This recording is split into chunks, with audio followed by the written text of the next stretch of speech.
The infants arrived on the same evening in Opal, Henio County, Virginia in 182. Identical twins cut through the darkness of a plantation house. Yet only 2 children would be acknowledged by their mother. The third, with skin darker than his siblings, by what witnesses described as merely a shade of summer sun, disappeared from all family records within hours of his birth. What occurred in that delivery room has remained concealed in courthouse records, private correspondence, and the hushed testimonies of enslaved women for more than 2 centuries. Local authorities never initiated an inquiry. The family's name was erased from most historical accounts. Tonight, we reconstruct what truly happened when Margaret Fairmont gave birth to triplets and made a choice that would devastate everyone involved. Before we proceed with the tale of the Fairmont Plantation and that fateful night, I need you to take an action. Press that subscribe button right now, because narratives like this, those hidden in dusty archives and forbidden family histories, are not told elsewhere. And leave a comment telling me which state or city you're tuning in from. I'm curious to know where my audience is uncovering these dark chapters of American history. Now let's return to Virginia in 1802, to a world where appearances equated to survival, and one woman's dread would determine the destiny of her own child. The spring of 1802 brought more than just mild weather to the tobacco estates along the James River. Henrico County stretched across the rolling hills of central Virginia, a mosaic of plantation properties where fortunes rose and fell with each tobacco yield. The Fairmont Plantation occupied nearly 800 acres of prime river bottom land, worked by 43 enslaved individuals whose labor had constructed the family's wealth across 3 generations. The main residence stood on a gentle elevation, a 2-story brick structure, with white columns visible from the river road, signaling prosperity to any passerby. Margaret Fairmont had arrived at this house 6 years earlier as a bride of 17, brought from her family's smaller estate in Williamsburg. She was the youngest daughter of the South End, the Land family, a lineage tracing back to English nobility, a fact Margaret's mother mentioned in every conversation. The marriage to Thomas Fairmont had been celebrated as an ideal match. Old money meeting established land, beauty paired with respectability. Thomas, 15 years Margaret's senior, managed his plantation with the methodical attention of a man who had inherited responsibility young and taken it seriously. But by 182, that carefully constructed image had begun to show fissures visible only to those inside the household. Margaret had endured 2 miscarriages in the first 3 years of marriage. The first was mourned quietly. The second sent her into a period of melancholy that lasted through an entire winter, during which she rarely left her bedroom. Thomas had grown distant, spending more time inspecting fields and writing to Richmond about business that seemed to multiply. The pressure for an heir weighed on them both, though Margaret felt it most acutely. Her mother's letters arrived weekly, each containing some reference to cousins who had produced children, neighbors whose families were growing, the natural duty of a wife to secure her husband's legacy. When Margaret finally conceived again in the summer of 181, the entire household seemed to exhale. Thomas became attentive once more. Margaret's mother visited and pronounced the pregnancy blessed. The enslaved women who worked in the house received the news with unusual caution, perhaps sensing that this child represented something more than just a birth. What no one anticipated was that Margaret had conceived not 1 child but 3. The realization came late in the pregnancy. Dr. Edmund Yancey, who attended to the wealthy families in the county, had examined Margaret in February and detected what he described as unusual movements, suggesting multiple quickening. A second examination in March confirmed his suspicion. Margaret would deliver twins, possibly triplets. The news sent Margaret into a state that alternated between elation and terror. Thomas received the information with quiet satisfaction, already calculating the advantage of multiple heirs. But Margaret knew what others didn't, what she had never told anyone, not even her husband. She had reason to fear what these children might look like. Among the enslaved workers at Fairmont Plantation was a woman named Esther, who had been born on the property 28 years earlier. Esther worked primarily in the main house, attending to the more delicate tasks that Thomas's mother had trained her for before her death. She moved through the rooms with a near invisible efficiency expected of her, present when needed and forgotten when not. Esther had given birth to 2 children herself, though neither had survived past infancy, a tragedy so common among enslaved families that it barely registered in the plantation records beyond a notation of increase followed by decrease in Thomas's ledger books. Margaret had developed an unusual dependence on Esther during her pregnancy. She insisted that Esther, not the younger house girls, attend to her in the mornings. She wanted Esther present when Dr. Yancey visited. She created reasons for Esther to sleep in the small servant's room, adjacent to the master bedroom, claiming she needed assistance during the night. Thomas found this arrangement peculiar, but said nothing. A pregnant woman's whims were to be indulged, and if having Esther nearby provided comfort, so be it. What Thomas didn't know, what Margaret prayed he would never discover, was that his absence from the plantation the previous summer had not gone as unnoticed as he believed. In July of 181, Thomas had traveled to Williamsburg for 3 weeks to settle a complicated estate matter involving his mother's family. The trip had been planned for months.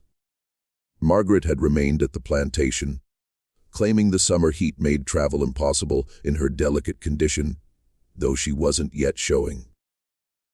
During those weeks, the house had felt different, quiet.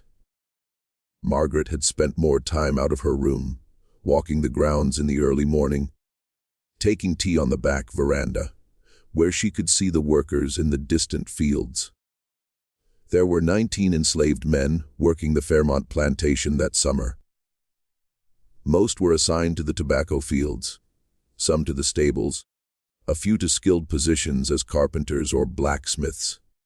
Among them was a man named William, who had been purchased 3 years earlier from a plantation in Maryland. After Thomas needed additional skilled labor, William was a carpenter by training, capable of the fine detail work the plantation occasionally required. He was also noticeably lighter skinned than most of the enslaved population at Fairmont. The son of a white overseer and an enslaved woman, a fact noted in his sale documents but never discussed openly. What happened between Margaret and William during Thomas's absence was never recorded in any letter or mentioned in any document. But 9 months later, as Margaret's labor began on the night of April 23, 1802, she knew there was a possibility, small perhaps, but real, that her child might reveal a truth that would destroy her life.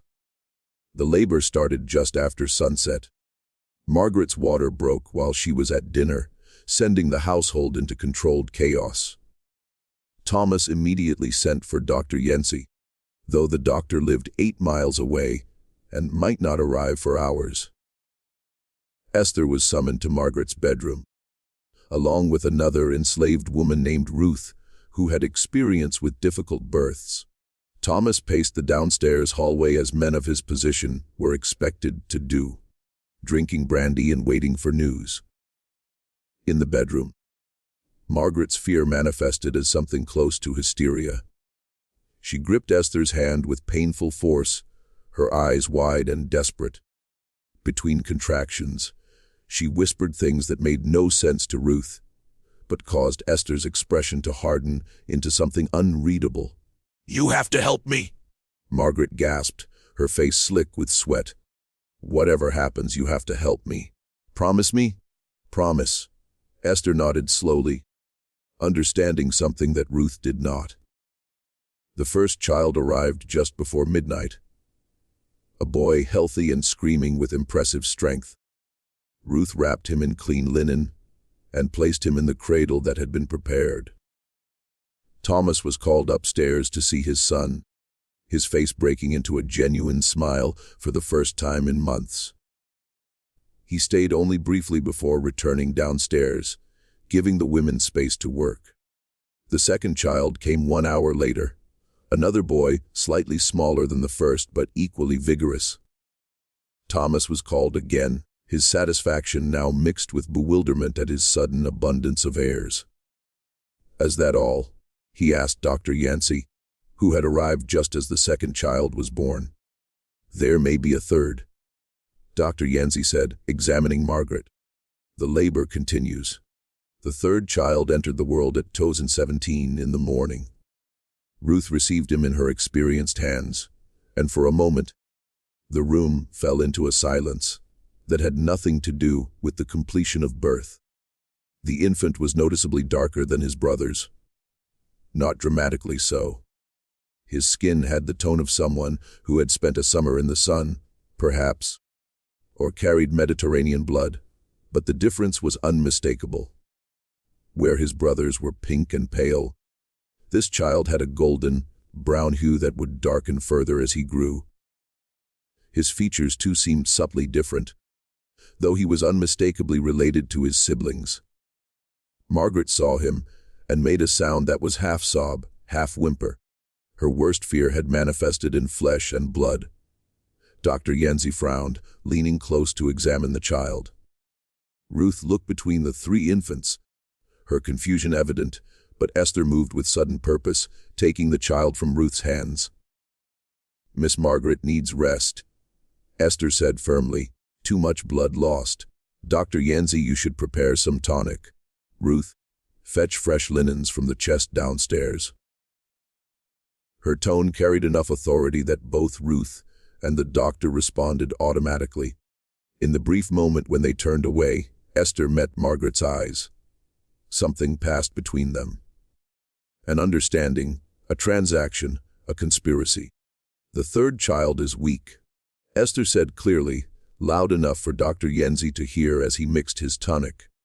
"Breathing poorly. May not survive the night." Dr. Yancey turned back, observed the child in Esther's arms.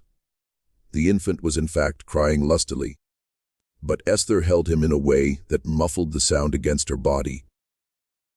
In the dim candlelight, with everyone exhausted and distracted, it was possible to believe what Esther said. "Common with triplets," Dr. Yancey muttered. "The third often fails to thrive." Thomas was not called upstairs to see his third son. Instead, Dr. Yancey went down and delivered the news that while 2 healthy boys had been born, a third had arrived weak and would likely not survive until morning. Thomas received this information with a mixture of disappointment and philosophical acceptance. 2 heirs were more than most men could claim. If God chose to take the third, well, perhaps it was for the best. Triplets were difficult to explain anyway, almost unnatural. 2 sons presented a clean legacy.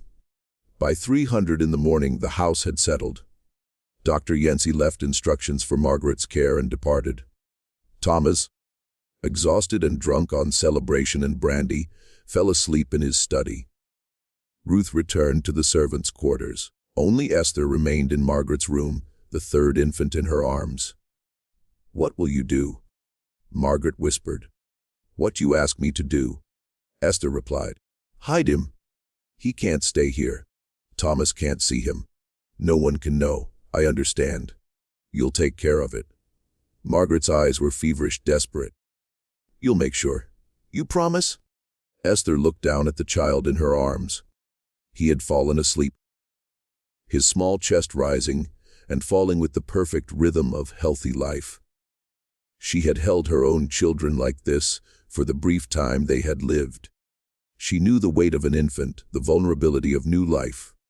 "Yes," Esther said quietly. Why promise? What Esther did in the hours that followed would haunt Henio County for generations.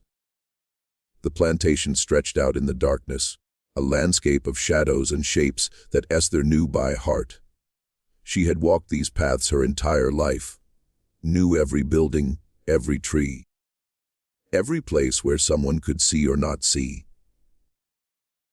She moved through the night with the infant wrapped against her body, hidden beneath her shawl. Her first destination was the small cabin she shared with 3 other unmarried women from the plantation. But as she approached, she saw a lamplight still burning inside. Someone was awake, waiting. She changed direction. The plantation had dozens of outbuildings, tobacco barns, storage sheds, workshops, smokehouses. Most were locked at night, but Esther knew which ones weren't. She found herself at the old dairy house, a small stone structure that had been replaced by a newer, larger building the previous year. The old dairy was still used occasionally for storage, but mostly it sat empty. Esther slipped inside. The space smelled of damp stone and old milk, not unpleasant. She could hear mice in the walls, the sound of something dripping from a loose roof board. The infant slept against her chest and didn't wake. She stood there in the darkness holding a child that wasn't hers, but somehow was her responsibility. Margaret's whispered words echoed in her mind. Hide him. Make sure no one knows. You promised. But what did Margaret think would happen? Did she imagine Esther could simply make a newborn infant disappear? Did she expect Esther to do what couldn't be spoken aloud? The possibility hung in the air, like the smell of stone and shadow. Esther knew what some women did when faced with impossible choices. She had seen it before, whispered about it in the quarters. Infants who failed to thrive, children who took sick, sudden births that went wrong in convenient ways. The plantation buried small bodies regularly, the deaths noted in ledger books and forgotten by morning. What you ask me to do, Esther replied. Hide him. He can't stay here.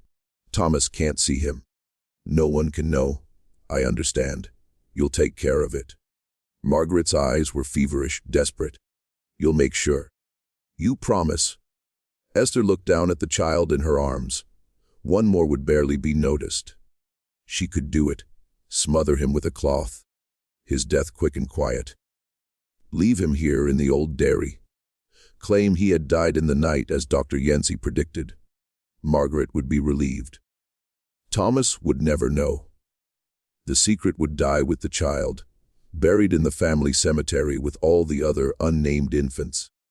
Esther looked down at the sleeping face. In the darkness, she couldn't see his skin color. He was just a baby, just a child who happened to be born into circumstances beyond his control. She thought of her own children, both dead before their first year. She thought of the choice Margaret had. The power to decide which of her children deserved life, and which deserved erasure.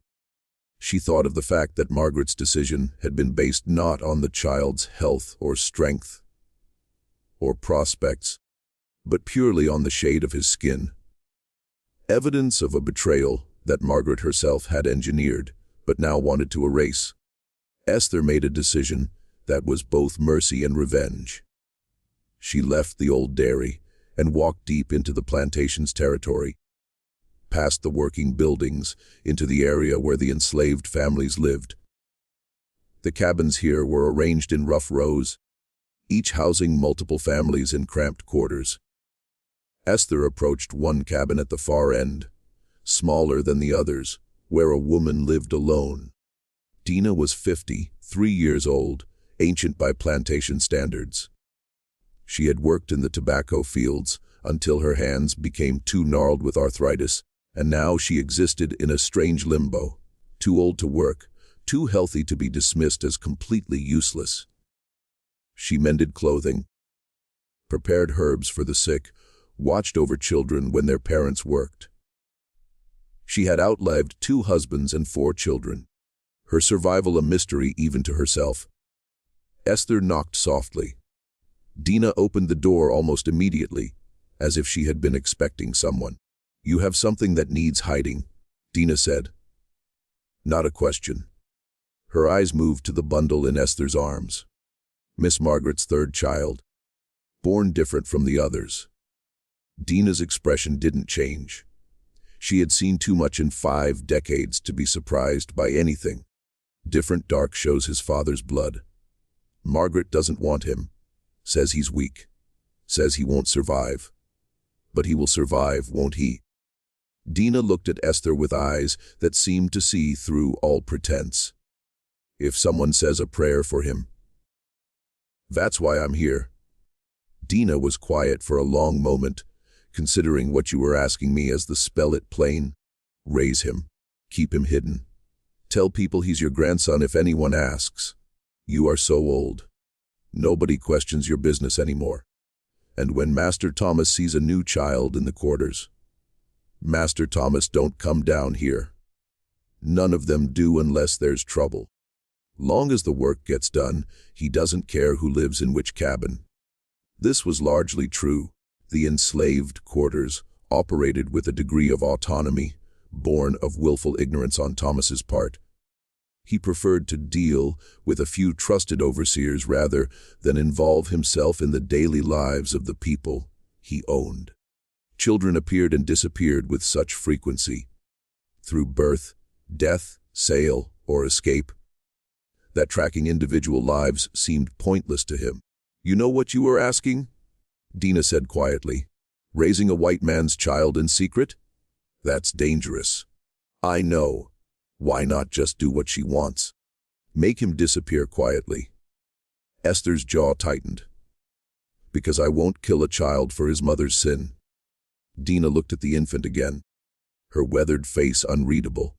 Finally, she reached out and took the bundle from Esther's arms. The child made a small sound, then settled against Dina's chest as if he belonged there. "What's his name?" Dina asked. "Esther." Margaret never named him. He had been born and immediately designated as unworthy of even that small recognition. "Samuel," Esther said, choosing the first name that came to mind. "Call him Samuel." "Samuel." Dina tested the weight of it. "All right then. Samuel it is." "I'll help," Esther said, "bringing food when I can, clothes, whatever he needs." "This is going to end bad," Dina said. But there was something almost like satisfaction in her voice, as if she enjoyed the idea of a secret this dangerous, this subversive. "You know that, right? Secrets like this always end bad. Maybe, but not tonight." Esther returned to the main house as dawn began to break. She found Margaret awake, eyes hollow with exhaustion and fear. "It's done," Esther said simply. Margaret couldn't finish the sentence. "He won't be found. No one will know." Margaret closed her eyes, relief washing over her face. "Thank you. You saved me." Esther said nothing. She had not saved Margaret. She had simply relocated the problem, turned Margaret's secret into a ticking mechanism that would eventually detonate. But she'd also saved a child's life. And in the moral calculus of plantation existence, perhaps that mattered more.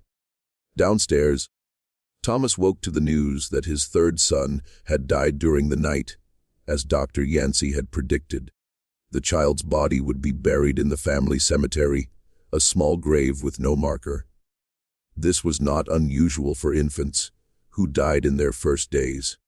Such deaths were common enough that elaborate memorials seemed wasteful. Except there was no body to bury. Thomas, in his grief and relief, did not question this.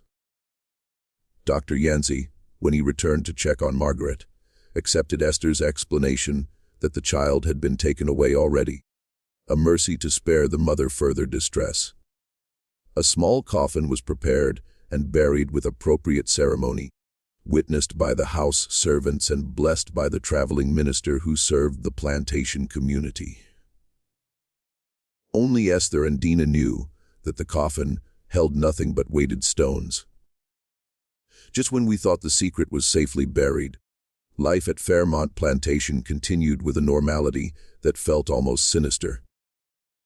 Margaret recovered from childbirth, with the two acknowledged sons named Thomas Jr.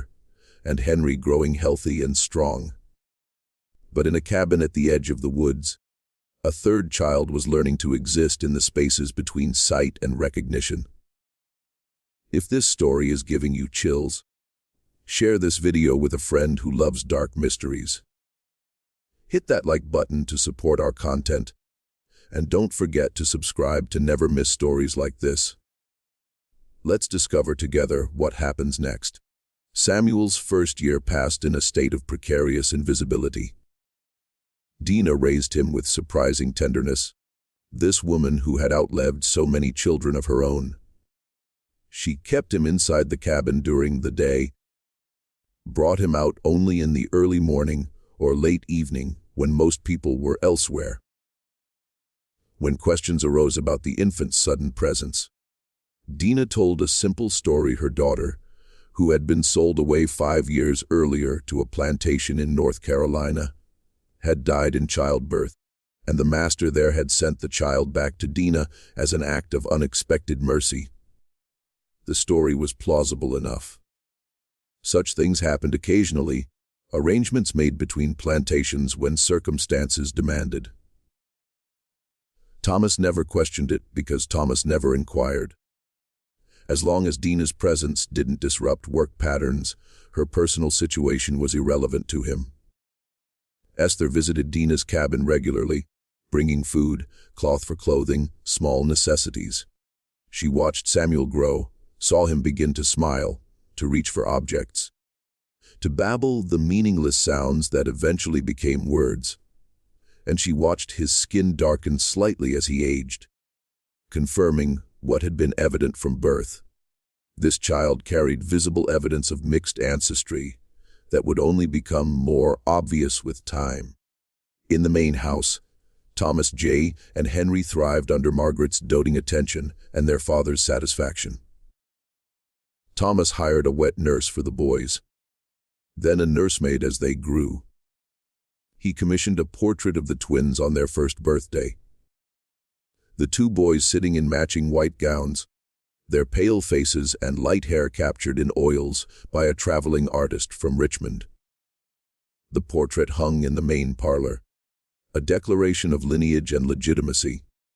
Margaret looked at that portrait every day, and every day she thought about the third face that should have been there but wasn't. Her relationship with Esther had changed. Where before there had been a mistress's casual dependence on a favored servant, now there was something more complex. A shared conspiracy, a mutual vulnerability. Margaret could never quite meet Esther's eyes anymore, and Esther, for her part, served with an efficiency that bordered on coldness, as if maintaining emotional distance was the only way she could continue to perform the role expected of her. Thomas noticed nothing. He was busy with the endless demands of plantation management, negotiations with merchants, a brief stint in the Virginia House of Burgesses that took him to Richmond for weeks at a time. His sons were healthy. His wife had recovered. His tobacco crop was promising. Life was, by his assessments, proceeding exactly as it should. But in the quarters, among the enslaved community, knowledge of Samuel's true parentage spread in the way such knowledge always spreads. Through whispered conversations, careful observations, the kind of information that existed below the master's awareness, but was understood by everyone else. People noticed that Samuel had Esther's fierce protection, despite not being her child. They noticed that Dina received better food rations than her status usually warranted. They noticed that Master Thomas's sons and Dina's supposed grandson shared certain unmistakable features.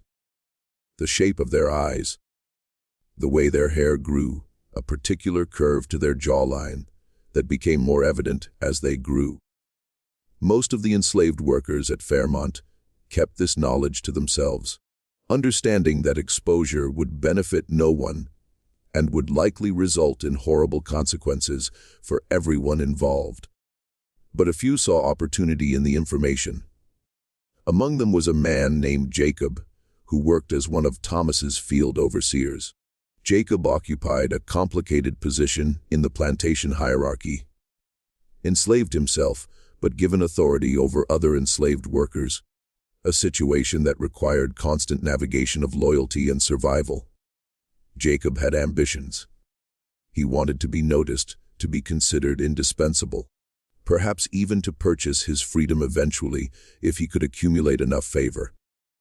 Jacob began watching. He observed Esther's visits to Dina's cabin. He noticed how protective certain women were of the child, how they positioned themselves to block view when Thomas or his white overseers approached that section of the quarters. He noted the child's features, did the arithmetic of dates and births, and Jacob waited for the right moment to use this information. That moment came in the spring of 184 when Samuel was 2 years old, and the resemblance between him and the Fairmont twins was becoming impossible to ignore. Jacob approached Thomas one morning as the master was inspecting a section of newly planted tobacco. "Master Thomas, might I have a word? Something you should know concerning the family."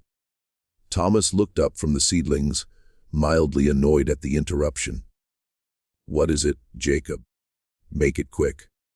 It's a delicate matter concerning a child in the quarters." This got Thomas's attention. He stiffened, his expression hardening. "Explain yourself." Jacob hesitated, performing reluctance. "There is a child in the quarters, sir. Old Dina's boy, she says, is her grandson from North Carolina. But, sir, that is not the truth." "What are you suggesting?" "I'm suggesting, sir, that you take a look at the child yourself. Compare him to your own sons. See what you see." Thomas's face went very still. "You are making a serious implication, Jacob." "Yes, sir, I know it. But I thought you should know before others start talking." Thomas was not a stupid man. He could add dates and circumstances as well as anyone. He thought about Margaret's pregnancy, about the third child who had supposedly died, about the unusual amount of time his wife had spent with Esther. He thought about William, the light-skinned carpenter who had been sold away suddenly a year ago, sent to a plantation in Georgia. At the time, Thomas had justified the sale as good business. William's carpentry skills had commanded a high price. But now he wondered if there had been another reason, some instinct he hadn't fully acknowledged. "Take me to this child," Thomas said, his voice dangerously quiet. Jacob led Thomas to Dina's cabin. It was mid-morning, a time when most people were working, but Dina was old enough to be excused from field labor. She was sitting outside her cabin, and on the ground beside her, playing with a carved wooden toy, was Samuel. Thomas stopped 10 feet away, staring. The child looked up, met his gaze with eyes that were unmistakably his own. The shape of the face, the set of the shoulders, even the way the child tilted his head, all of it was familiar. Thomas saw himself in this child, saw his own sons, saw his father. The resemblance was not subtle. "Where did this child come from?" Thomas asked, his voice shaking slightly. Dinah stood slowly, her arthritic joints protesting. "My grandson, sir. My daughter's boy from North Carolina." "Your daughter's been dead 8 years. I know because I sold her to the Cath's plantation in 96, and they reported her death from fever in 97. So I'll ask you again, where did this child come from?" Dina said nothing, her face carefully blank. Thomas looked at Samuel again. The child who had his face. He thought about the night Margaret gave birth, about the third son who had supposedly been too weak to survive. He thought about Esther's care of his wife, about a possibility so horrifying, he had never allowed himself to consider it. "How old is this child?" Thomas demanded. 2 years, sir. Near about. Born in spring of 182. Thomas felt something crack inside him. a foundation of certainty that had supported his entire understanding of his life. He turned and walked back toward the main house, his stride becoming faster until he was nearly running. Margaret was in the morning room embroidering, while the twins played nearby with their wooden soldiers. She looked up as Thomas burst in, his face flushed with rage. "Get the children out," Thomas said, his voice terrifyingly controlled. "Now." The nursery maid, sensing disaster, quickly gathered the boys and fled. Margaret stood, her embroidery falling forgotten to the floor. "Thomas, what? Tell me about the third child," Thomas interrupted. "The one who died." Margaret's face went white. What do you mean? He was weak. He didn't survive. Don't lie to me." Thomas's shout made Margaret flinch. "I've seen him in the quarters. A 2-year-old boy who has my face." Margaret's legs gave out. She collapsed back into her chair, her hands shaking. "It's not possible," she whispered. Esther said. "She promised he was gone." "Gone where, Margaret?" "Gone how?" Thomas grabbed his wife's shoulders, forcing her to look at him. "What did you do? What secret have you been keeping?" The whole story came out in broken pieces. Margaret's summer loneliness, while Thomas was in Williamsburg.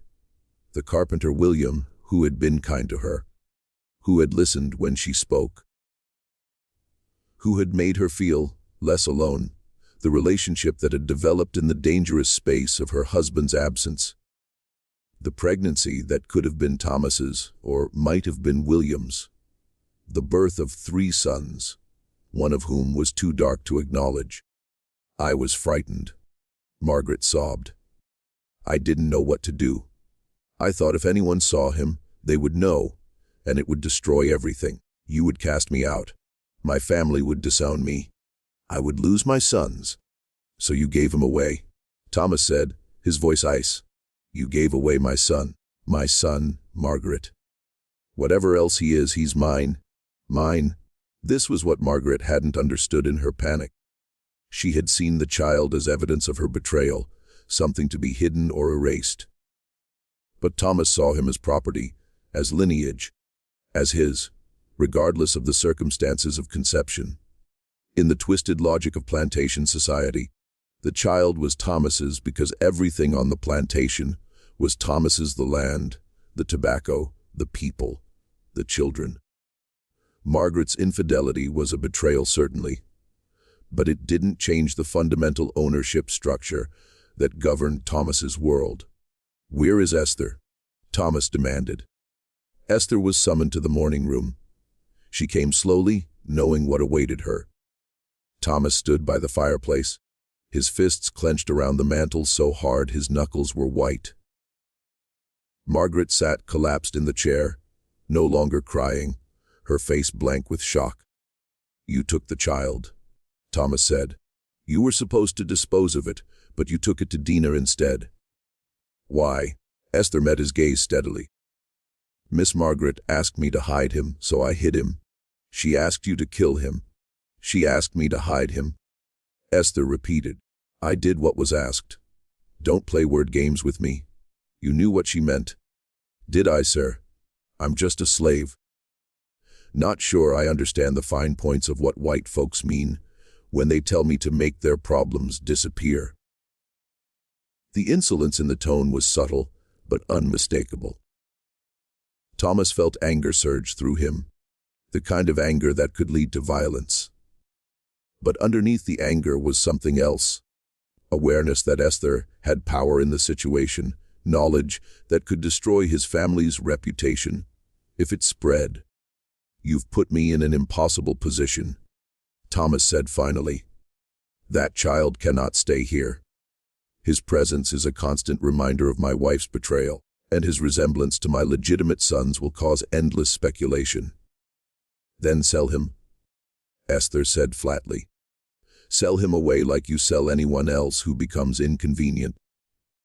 Margaret made a sound of protest, but Thomas ignored her. "He's 2 years old. Too young to sell for meaningful profit, and any buyer would ask questions about his parentage. questions I can't afford to have asked. So what will you do? Esther asked. Thomas looked at her for a long moment. That depends on whether you can keep your mouth shut. This secret stays here between the four of us. Me, Margaret, you, and Dina. The child continues to live in the quarters as Dina's grandson. No one speaks of his real parentage ever. If this information leaves this room, if there is even a whisper that reaches beyond this plantation, I will hold you personally responsible. Do you understand? Yes, sir. I could have you whipped for this, Thomas said quietly. For concealing information, for disobeying orders, for your insolence today. Give me one reason I shouldn't. Because then you'd have to explain why. Esther replied. And that's a conversation you don't want to have. They stared at each other, master and slave, caught in a web of mutual compromise that inverted all the usual power dynamics. Get out, Thomas said finally, and send Dina to me. We need to establish some rules. Dina came to the main house, walking slowly, her face resigned. She had known this day would come eventually. Secrets this large never stayed buried forever. Thomas met her in his study, a room lined with ledgers and law books. The administrative heart of the plantation. The child stays with you, Thomas said without preamble. But there will be conditions. He does not come near the main house. He does not play with my sons. He does not attend lessons, does not eat at any table where he might be seen by visitors. As far as anyone from outside this plantation is concerned, he is your grandson from North Carolina. Nothing more. Is that clear? Yes, sir. You will receive extra rations to care for him. But understand this. Dina, if he becomes a problem, if his presence causes any difficulty whatsoever, I will sell him so far away you'll never hear his name again. I'm allowing him to stay out of complicated considerations, but my patience has limits. I understand, sir. Do you? Thomas leaned forward. Do you understand that this child represents the greatest shame of my life? That every time I see him, I see my wife's betrayal. That he is a living reminder of my failure to control my own household. Dina looked at him with her ancient, knowing eyes. I understand that you see shame, sir. But that child didn't choose his circumstances. He's just a boy. He's a problem, Thomas corrected. A problem I'm choosing not to eliminate against my better judgment. Don't make me regret that choice.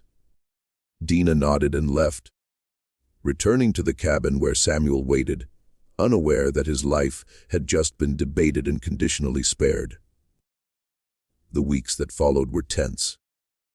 Margaret took to the bed again, this time not with melancholy, but with a kind of desperate shame that manifested as physical illness. She saw Dr. Yenzi, who prescribed tonics and rest. She wrote letters to her mother that she never sent, trying to explain what had happened and why. Thomas threw himself into work, spending as much time away from the house as possible. He rode to Richmond frequently, attended every social function that provided an excuse for absence. He looked at his legitimate sons and tried to feel the pride he had felt before. But now their faces reminded him of another face, one that should not exist but did. And in the quarters, Samuel continued to grow, unaware of the chaos his existence had caused, protected by an old woman who had decided this was the one fight she wouldn't surrender. The arrangement Thomas had imposed might have held if plantation life existed in isolation. But no plantation was truly isolated, and secrets had a way of spreading like tobacco blight, invisible until the damage was already done. The problem began with visitors. The Fairmont Plantation, like most estates of its size, regularly entertained guests, business associates, family members, neighbors from other plantations. These visits were essential to maintaining social position and business relationships. And these visitors, particularly the women, wanted to see the children. Thomas Jr. and Henry, now 4 years old, were exhibited with the kind of casual pride that came naturally to proud fathers. They were dressed in miniature versions of gentlemen's clothing, taught to bow and greet visitors with appropriate formality. Margaret, when she was well enough to receive guests, would show off their accomplishments. How Henry could recite passages from the Bible, how Thomas J. could identify letters and write his name. And inevitably during these visits, someone would walk through the plantation grounds. They would see the quarters, observe the workers, and sometimes they would see Samuel. The first incident occurred in the fall of 185 when Margaret's older sister Charlotte visited from Williamsburg with her husband. Charlotte had 3 daughters, and had always felt slightly superior to Margaret, whose struggle to produce heirs had been the subject of family gossip. Now, seeing the healthy twin boys, Charlotte's superiority felt threatened, and she looked for anything that might restore her sense of advantage. On the second day of her visit, Charlotte took a morning walk through the plantation grounds. It was something wealthy women did: inspect the quarters with the pretense of concern for the workers' welfare, though really it was just another way to assert dominance. Charlotte walked the rows of cabins, noting their condition with critical eyes, until she came to Dina's cabin at the far end. Samuel was outside, now 3.5 years old, playing with a small carved horse that Dina had made for him. He looked up as Charlotte approached, his face curious and unafraid. Charlotte stopped walking, staring at the child. She saw Thomas's face in miniature, saw the family features that she shared with Margaret. The child was darker than he should be, certainly, but the resemblance was undeniable. "Whose child is this?" Charlotte demanded. Dina emerged from the cabin, moving to place herself between Charlotte and Samuel. "My grandson, Mom, from North Carolina." "Your grandson?" Charlotte repeated skeptically. "How convenient. Tell me, when exactly did this grandson arrive?" 3 years back, ma'am." Charlotte's mind was already working through dates and possibilities. 3 years ago was 182, the same year Margaret had given birth. She remembered the letters Margaret had sent announcing the twins. But there had been something odd about those letters, a strange tone Charlotte hadn't been able to identify at the time. "Take me to my sister," Charlotte said abruptly. Now, the confrontation in Margaret's sitting room was brutal. Charlotte dismissed the servants and closed the door, then turned on Margaret with an expression of mingled triumph and disgust. "There's a child in the quarters who looks exactly like Thomas," Charlotte said. "Born the same year as your twins. Would you like to explain that to me?" Margaret's face went blank, the expression of someone who had been expecting catastrophe for so long that its arrival almost felt like relief. "I don't know what you're talking about." "Don't lie to me, Margaret. I'm your sister. I can see what you've done." "What I've done?" Margaret's voice rose, defensive. "What about what Thomas has done? All these men with their women, producing children all over their plantations, and no one says a word. But I—" "You're a white woman," Charlotte hissed. "It's not the same." "And you know it." "Why?" "Because we are supposed to pretend our husbands are faithful while they rape the women they own. Because we are supposed to smile and ignore the children who look like our husbands running through the quarters." "That child doesn't look like Thomas," Charlotte said quietly. "He looks like your son's. He's too old to be just a slave's child." "Margaret, what did you do?" The full story didn't come out, not then. Margaret held on to some shred of dignity, refusing to confess everything. But Charlotte was intelligent enough to piece together the basic truth. Margaret had been unfaithful, had produced a child of mixed race, and had hidden him in the quarters rather than face the consequences. "Does Mother know?" Charlotte asked. No, no one knows. Just Thomas and the servants. This will destroy you if it gets out. Destroy all of us. The scandal. I know, Margaret whispered. Why do you think I've lived in terror for 3 years? Charlotte stood pacing the room with agitation. She had come to her sister's home expecting a pleasant visit, perhaps some gentle condescension over Margaret's past difficulties. Instead, she had discovered a scandal that threatened the entire family's reputation. That child cannot stay here, Charlotte said finally. His visible proof of your betrayal. Thomas wants him here. He considers Samuel his son, legally, his property. Samuel? Charlotte's voice was sharp. You named him? I didn't, Esther did. Charlotte absorbed this information, her expression calculating. Then there's a simple solution. The child must disappear, properly this time. He's young enough that it can be arranged quietly. An accident, an illness. These things happen all the time with slave children. Margaret felt something evolve in her. A maternal instinct that 3 years of separation hadn't entirely killed. No, I won't. I can't. You don't have a choice. Unless you want your entire family destroyed. Unless you want your sons to grow up with everyone knowing their mother is an adulteress who produced a bastard child. Is that what you want? The conversation continued for hours, but the conclusion was inevitable. Charlotte was right. Samuel's continued existence was a threat, and Margaret, exhausted by years of fear and guilt, couldn't find the strength to fight anymore.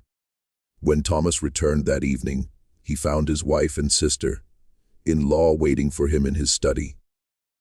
A united front of grim determination. We need to discuss the child, Charlotte said. The one in the quarters. Thomas's expression darkened. That's not your concern, Charlotte. It is when it affects my family's reputation. Margaret has told me everything, and we agree. The child must go. I've already made my decision about this, Thomas said coldly. He stays, under controlled conditions, but he stays. Why? Charlotte demanded. Out of some misplaced sense of paternity. He's evidence of your wife's betrayal. Every day he remains here is a humiliation to you. Thomas looked at Margaret, who couldn't meet his eyes. Is this what you want, for your son to be removed? He's not my son, Margaret said, but her voice broke on the words. Not really, he can't be. But he is, Thomas said quietly. That's the problem, isn't it? He's mine whether I want him or not, and I don't kill what's mine. Then sell him. Charlotte pressed. Far away, to someone who will never connect him to this family. He's 3 years old. Who buys a 3-year-old child? Plenty of plantations need young workers. Or there are families in the city who take in children as household servants. It can be done quietly, for the right price. Thomas stood silent for a long moment, wrestling with conflicting impulses. The practical part of him recognized that Charlotte was right. Samuel's presence was dangerous. But another part, the part that counted tobacco yields and tracked bloodlines, and thought in terms of property and legacy, couldn't quite accept the idea of disposing of his own son, regardless of the circumstances. I'll consider it, Thomas said finally, but not now. The child stays until I decide otherwise. Charlotte left 2 days later, disappointed but not defeated. She had planted the seed, and she knew Thomas was a practical man. Eventually, practicality would win. But Charlotte made one critical mistake before she left. She mentioned the situation to her husband, swearing him to secrecy.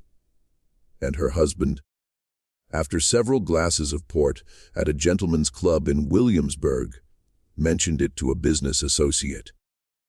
And that associate mentioned it to his wife. And so the secret began its inevitable spread, leaking out in fragments and whispers, growing distorted as it passed from mouth to mouth. By the spring of 1806, rumors had reached several of the neighboring plantations. The details were confused. Some said Thomas had fathered a child with a slave woman. Others claimed Margaret had taken a lover. Still others insisted the whole thing was a lie spread by jealous competitors. But everyone agreed on one thing. Something was wrong at Fairmont Plantation. Some scandal involving children and hidden parentage. Thomas began noticing the change in how people treated him. Conversations would stop when he entered a room. Business associates were slightly cooler in their dealings. Invitations to social events became less frequent. Nothing overt. Nothing he could confront directly, but a definite shift in social temperature. He knew what it meant. The secret was out, spreading like fire, destroying his reputation with every retelling. In June of 1806, Thomas made his decision. He called Dinah to his study and told her to prepare Samuel for a journey. The child would be taken to Richmond and placed with a family that needed a house servant. He would be well treated, Thomas insisted, but he could no longer remain at Fairmont. Dinah received this news with the kind of stillness that comes from having survived too much to show despair openly. "When, sir?" "3 days. I've already made the arrangements." Dinah returned to her cabin and looked at Samuel, who was playing with his carved horses, acting out some elaborate story only he understood. He was 4 years old now, bright and curious. With his father's intelligence and his mother's determination, though he would never know either of them as parents. She had raised him for 4 years, this child who wasn't hers, but had become hers through the alchemy of daily care. She had taught him to walk, to speak, to recognize plants and birds. She had told him stories at night, had held him through nightmares, had loved him in the way one loves a child, who represents something more than just themselves. And now he would be taken away, sold to strangers, sent into a life she couldn't protect him from. Dinah made a decision that was both desperate and calculated. That night, after Samuel fell asleep, she slipped out of the cabin and walked to Esther's quarters. Esther was awake when Dinah arrived, as if she had been expecting this visit. They sat outside in the darkness, speaking in whispers that wouldn't carry to neighboring cabins. "Master is selling Samuel," Dinah said. 3 days from now, taking him to Richmond. Esther's expression didn't change, but her hands clenched into fists. "I feared this was coming." "I can't let it happen," Dinah said quietly.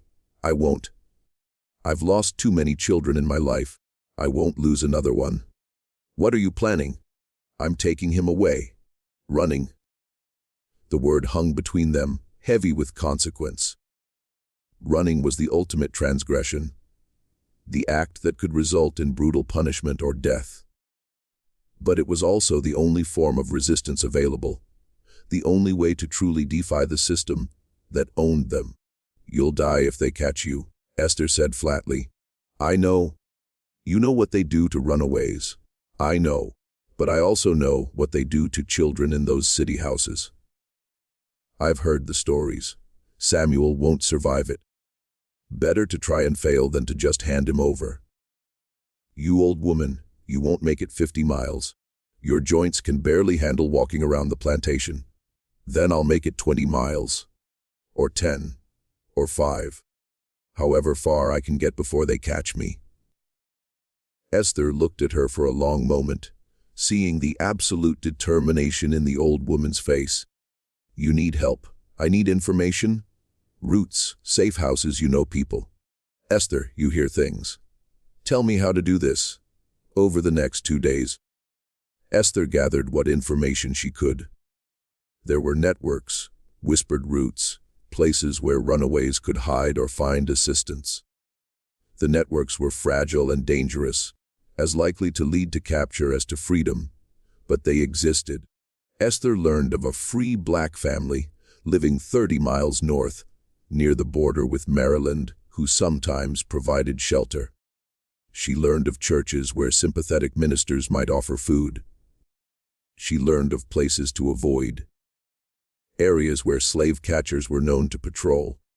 She passed this information to Dina in fragments, careful conversations in moments when they wouldn't be overheard. They made plans with the thoroughness of generals planning a campaign, knowing that every detail could mean the difference between escape and capture. On the third night, the night before Samuel was scheduled to be taken to Richmond, Dina prepared to leave. She packed what little she could carry: some food, a blanket, a knife. She woke Samuel and dressed him in his warmest clothes, though he was confused and sleepy. "Where are we going, Grandma?" he asked, using the title that had become natural to him. "On an adventure," Dina said, keeping her voice light despite the fear coursing through her. "We're going to see new places. Will we come back?" "Maybe," Dina said. "Maybe someday." They slipped out of the cabin just after midnight, when most people were deeply asleep. The plantation was dark, except for a few scattered lights in the main house. Dina held Samuel's hand and moved as quickly as her old body would allow, heading not toward the road, but into the woods that bordered the eastern edge of the property. They had made it perhaps half a mile when Samuel stumbled and fell, crying out in pain. Dina helped him up, found that he had twisted his ankle on a root. He could walk but slowly, and he was starting to cry now, the adventure turning frightening. "Hush, baby," Dina whispered urgently. "We have to be quiet. It's part of the game." But the delay had cost them precious time, and Samuel's injury meant they were moving far slower than planned. By the time dawn began to break, they had covered less than 3 miles. Dina knew it wasn't enough. The alarm would be raised soon, and dogs would be sent to track them. She found a thick grove of trees and pulled Samuel into it, hiding them both under a blanket and low, hanging branches. Samuel had fallen asleep again, exhausted by the night's walk. Dina held him and prayed to a God she wasn't sure listened to people like her. Back at the plantation, the alarm was indeed raised. Thomas discovered Dina's absence when he went to collect Samuel for the journey to Richmond. The empty cabin told its own story. Thomas's rage was immediate and volcanic. He called for his overseer, for the dogs, for a hunting party to be assembled immediately. "Find them," Thomas ordered. "I want that woman brought back, and the child unharmed." "The child, sir?" the overseer asked. Thomas hesitated, his face contorted with conflicting emotions. "The child, yes, unharmed. The woman, use your judgment." The hunting party set out with dogs before the sun was fully up. The hounds picked up the scent quickly, trained as they were for exactly this purpose. They followed the trail into the woods, baying with excitement at the fresh track. Dina heard the dogs and knew it was over. She woke Samuel and tried to explain, tried to prepare him for what was coming. But how do you explain capture and consequences to a 4-year-old child? "I need you to be brave," Dina told him, holding his face between her weathered hands. "Whatever happens, remember that I love you.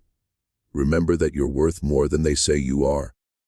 You understand me, Samuel? You're worth everything." Samuel nodded, not understanding but sensing the gravity of the moment. The hunting party found them within the hour. 6 men on horseback, 2 with rifles, the dogs straining at their leashes. They surrounded the grove where Dina and Samuel hid, cutting off any possibility of further flight.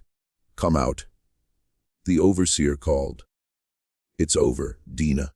Don't make this harder." Dina emerged slowly, holding Samuel's hand. The child pressed against her leg, terrified by the dogs and the men and the hostility radiating from the hunting party. "Take the boy," the overseer ordered one of the men. "No," Dina said, her voice stronger than she felt. "He stays with me. You don't get to make demands, old woman. You're a runaway. You know what that means." One of the men dismounted and moved toward them. Dina tried to step between him and Samuel, But the man was large and strong. He grabbed Samuel, pulling him away from Dina's protective grip.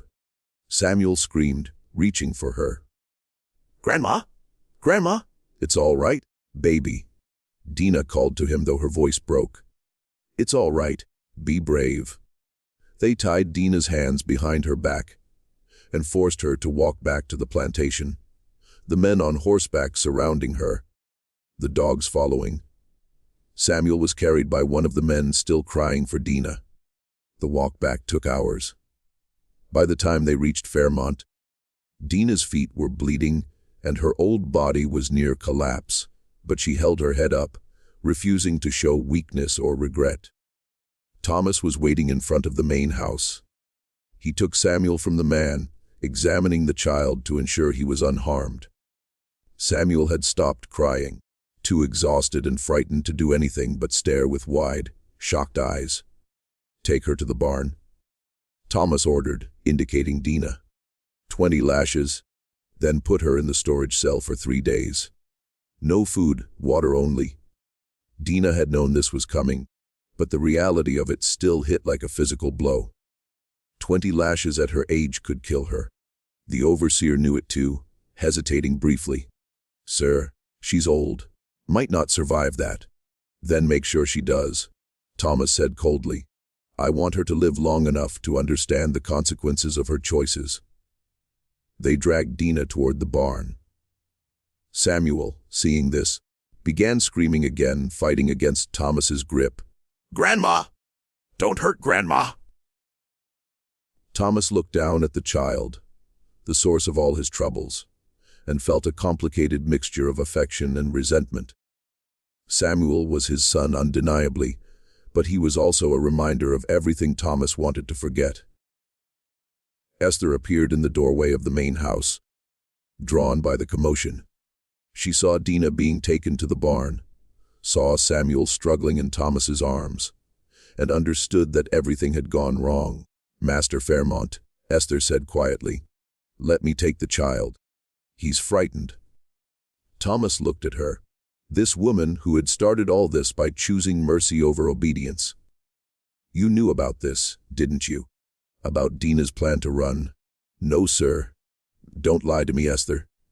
You've been helping her all along." "I gave her the information, sir. That's all. I didn't know she'd actually act." Thomas could have also punished her, could punish everyone involved in this conspiracy. But he was too tired, too worn down by this situation and all its complications. "Take him," Thomas said, handing Samuel to Esther. "Keep him in the quarters. I'll deal with all of this tomorrow." Esther took Samuel, who clung to her desperately. She carried him away from the barn, away from the sounds that were about to begin, shielding his ears and trying to provide what small comfort she could. In the barn, Dina was whipped, 20 lashes delivered with the cold efficiency of routine punishment. She screamed at first, then fell silent, conserving what strength remained. When it was done, they left her bleeding on the barn floor, too damaged to move. She would survive, barely. But Dina would never walk without pain again, and the infection from her wounds would sicken her for months. The woman who had tried to save a child through flight would spend the rest of her shortened life as a cautionary tale about the price of resistance. The attempted escape had changed everything. Thomas could no longer maintain the fiction that Samuel could remain at Fairmont under controlled conditions. The child had become too visible, his presence too controversial, his very existence a source of instability. But the scandal had also spread too far for discretion. Thomas couldn't simply sell Samuel to a family in Richmond without raising questions about why this child, who resembled the Fairmont twins so closely, was being disposed of. Any potential buyer would wonder, would speculate, would potentially spread more rumors.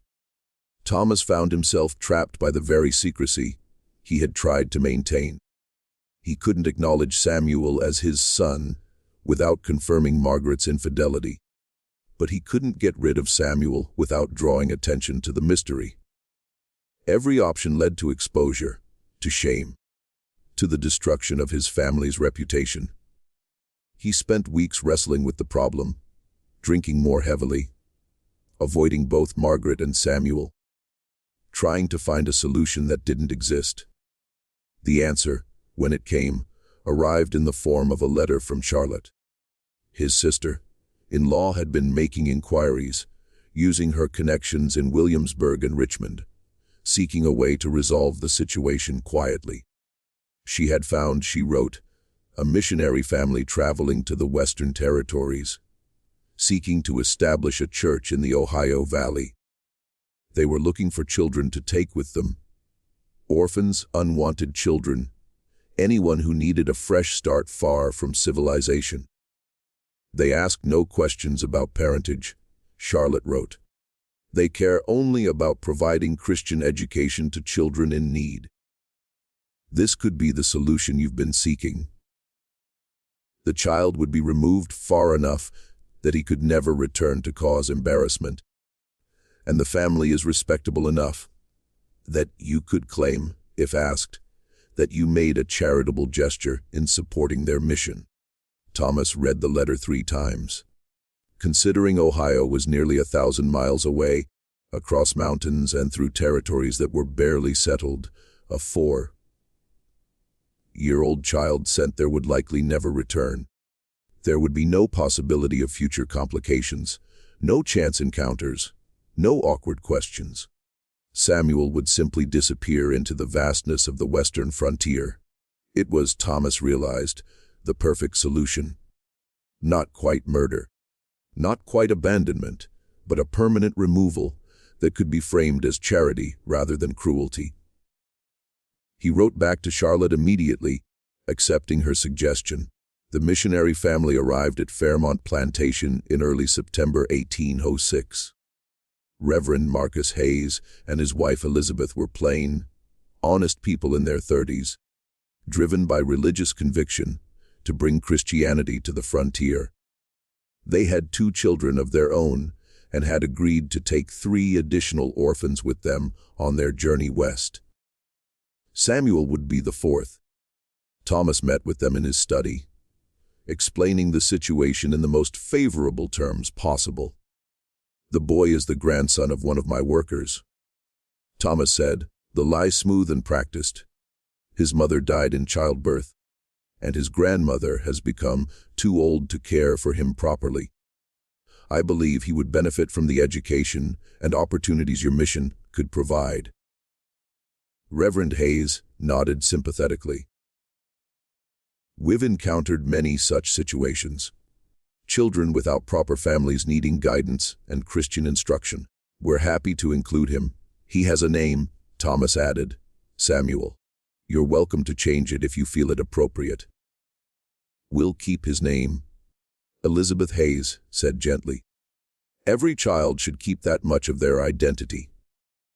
Thomas felt an unexpected stab of guilt at her kindness, but pushed it aside. This was the only practical solution. Samuel would have a better life in Ohio than he could ever have at Fairmont. Free from the stigma of his birth, able to make his own way in a society that wouldn't know his history. Or so Thomas told himself. The day of departure came quickly. Samuel was collected from Esther's cabin. Dina was still too weak to walk, still recovering from the whipping. Samuel didn't understand what was happening, only that he was being taken somewhere by strangers. Esther held him for a long moment before letting go, memorizing his face, knowing she would likely never see him again. You be good, she told him. You listen to these people. You learn everything they teach you, and you remember your worth just as much as anyone else. Don't let anyone tell you different. Samuel nodded, not understanding, but sensing the finality of the moment. Margaret watched from her bedroom window as the missionary family's wagon prepared to leave, Samuel sitting in the back among bundles of supplies and the other orphan children. She had not said goodbye to him. She had not, in fact. seen him since the night of his birth. But she watched now, her hand pressed against the glass, as the physical evidence of her betrayal was removed from her life. She should have felt relief. Instead, she felt a hollow grief that she couldn't name, for a child she had never allowed herself to claim. The wagon pulled away, heading west toward Richmond, and then beyond into territories Margaret had never seen and never would. Samuel looked back once, confused and frightened, before the trees swallowed the view, and he was gone. Thomas stood in his study, a glass of whiskey in his hand, and told himself he had done the right thing. The practical thing, the only thing that made sense. In the cabin, Dina learned that Samuel was gone, and something inside her simply broke. She had survived too much, endured too much, fought too hard to save this one child, only to fail in the end. She stopped speaking after that day, stopped engaging with the world in any meaningful way. She lived for another 2 years, but she was never truly present, her mind escaping to some place where pain and loss couldn't follow. Esther continued her work in the main house, serving the family that had destroyed so much while pretending everything was normal. But she began keeping a journal, writing down the true story of Samuel's birth and disappearance. She hid the journal under a floorboard in the cabin, insurance against forgetfulness, proof that these events had actually happened. Someday, she wrote in one entry, someone will want to know the truth. Someone will ask what happened to Margaret Fairmont's third child, and this journal will be here to answer. The years that followed Samuel's departure were marked by a slow decay of everything Thomas and Margaret had tried to protect. Their marriage, already damaged, deteriorated into cold coexistence. Margaret never recovered from the guilt and loss, spending most of her time in her rooms, avoiding social occasions, slowly withdrawing from the world. Thomas threw himself into plantation business with obsessive intensity, as if enough profit and productivity could compensate for personal unhappiness. Thomas J. and Henry grew into young men who knew something was wrong in their family, but could never quite identify what. They sensed their parents' mutual misery, the unspoken secrets that hung in the air of the main house. Both boys left for education in Richmond as soon as they were old enough, eager to escape the oppressive atmosphere of Fairmont Plantation. The plantation itself began a gradual decline. Thomas made poor business decisions, invested in ventures that failed, borrowed money he couldn't easily repay. By 1815, he was forced to sell off portions of the land to satisfy debts. By 1820, the plantation was half its original size, worked by a fraction of its former enslaved population. Esther was freed in 1823, not through Thomas's generosity, but through the provisions of his mother's will, which had stipulated that certain favored servants be freed after 20 years of service.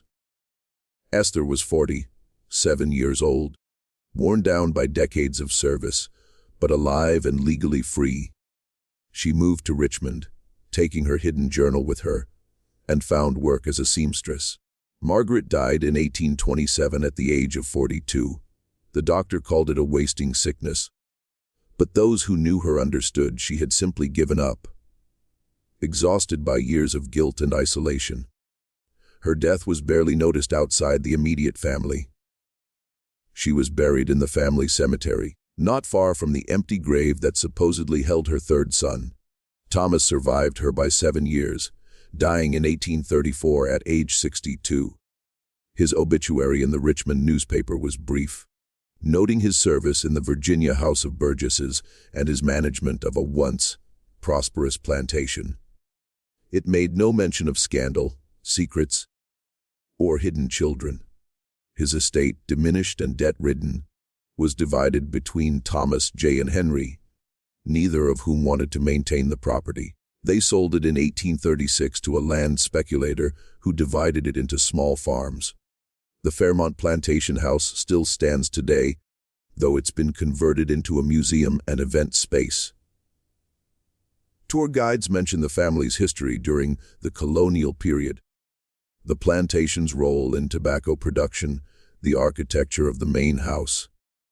They do not mention Margaret's third child, or the conspiracy that surrounded his birth, or the lives destroyed to maintain a secret. Because for over 100 years, that secret remained buried. Esther's journal surfaced in 1889, discovered in a trunk of her belongings after her great-granddaughter died. The family, uncertain what to do with the explosive contents, consulted a lawyer who advised them to donate it to the Virginia Historical Society with a stipulation that it not be made public for 50 years. The journal was catalogued and stored, largely forgotten in the archives. It wasn't until 1952 that a graduate student researching plantation life stumbled across Esther's journal and recognized its significance. The story of Margaret Fairmont's triplets and the dark-skinned child who was hidden and sent away was finally revealed to historians and researchers. Attempts were made to trace Samuel's fate, to find out what had happened to the child sent west with the Hayes missionary family. Records from the Ohio missions of that period were incomplete and poorly maintained. The Hayes family could be traced to Ohio Territory, where they established a small church near present-day Cincinnati. But after 1810, the records become unclear. Children died frequently on the frontier from disease, accidents, the harsh conditions of pioneer life. There is one tantalizing possibility, though nothing can be confirmed. In the 1850 census of Ohio, there is a record of a man named Samuel Hayes, age 48, listed as a schoolteacher in a small frontier town. The age would be approximately correct, and the surname suggests he was raised by or adopted into the Hayes family. But without definitive proof, without any documentation linking this Samuel Hayes to the child born at Fairmont Plantation, historians can only speculate. If it was him, if he survived his childhood and built a life in Ohio, then Margaret's darkest secret had an ending she never imagined. The child she discarded as too dark, too dangerous, too damaging to her reputation, might have lived a long and productive life, free from the plantation system that had condemned him at birth, able to claim an identity beyond the circumstances of his conception. Or perhaps he died young, another unnamed victim of frontier hardship, his existence and death equally invisible to history. We'll never know for certain. That's the nature of hidden histories, of stories that were meant to be erased. The documentation is incomplete. The witnesses are all dead, the truth obscured by time and intentional destruction of evidence. What we do know is this: the three children were born on April 23, 182 at Fairmont Plantation in Henio County, Virginia. 2 were acknowledged, raised as heirs, given every advantage their father's wealth could provide. 1 was hidden, sent away, erased from family records and memory. And the question that haunts this story isn't just what happened to that third child. It's how many other children, on how many other plantation houses, were disappeared for similar reasons. How many secrets were buried under floorboards and empty graves? How many lives were destroyed not by malice, but by fear? Fear of scandal, fear of social consequence, fear of acknowledging the complicated, brutal reality of plantation life. Margaret Fairmont's story is disturbing not because it's unique, but because it probably wasn't. The specific details may be unusual. Triplets, the dramatic resemblance, the documented conspiracy. But the underlying situation was common. Plantations were places where sexual exploitation was routine, where children of mixed race were born constantly, where white families struggled to maintain the fiction of racial purity, while living in intimate proximity with the people they enslaved. The hook of this story isn't supernatural. It's human. It's about the choices people make to protect themselves, to preserve their position, to maintain appearances at the cost of truth and morality. It's about a mother who loved her children enough to protect two of them, but not enough to acknowledge the third. It's about a father who claimed ownership of everything on his plantation, except the son who most needed his protection. It's about a community that chose silence over justice, secrecy over truth. And it's about a child. Samuel, the unwanted triplet, the hidden son, the boy who was too dark to acknowledge, whose life mattered less than his mother's reputation, whose existence was treated as a problem to be solved rather than a life to be valued. This mystery shows us that the darkest chapters of history aren't always about ghosts and curses. Sometimes they're about flesh and blood, about real people making terrible choices for understandable reasons, about systems that force those choices on people who are trapped within them. What do you think of this story? Do you believe everything was revealed, or are there still secrets buried in the archives of Henio County? Were there other children like Samuel erased from history by frightened mothers and complicit fathers? Leave your comment below with your thoughts. If you enjoyed this tale and want more historical mysteries like this, subscribe, hit the notification bell, and share with someone who loves mysteries. The past is full of stories we were never meant to hear. Let's keep listening. See you in the next video.